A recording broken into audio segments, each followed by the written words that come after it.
जो तुम्ही व्हिडिओ पाहताय हा मौजे सासवड टाकोबाईची वाडी या छोट्याशा वगळीवरला हा प्रोजेक्ट आहे।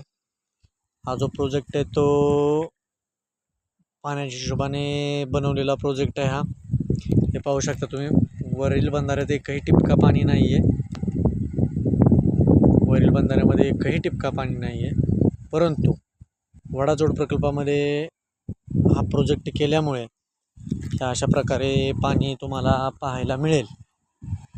असं पाणी आणून सोडलेलं आहे।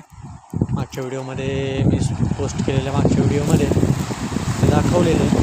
अशा प्रकारे पाण्याचं इनिंग ह्या लाईनमध्ये केलेलं आहे आणि आऊट ह्या ठिकाणी असाच हा रस्ता धरून ही लाईन गाडकाल्यामुळे तिथपर्यंत पाणी पोचलेलं आहे। अत्यंत चांगल्या पद्धतीने पाण्याला फ्लो आहे। फ्लोमुळे पाणीही चांगल्या प्रकारे चालतं आहे। अशा पद्धतीने हा प्रोजेक्ट केलेला आहे।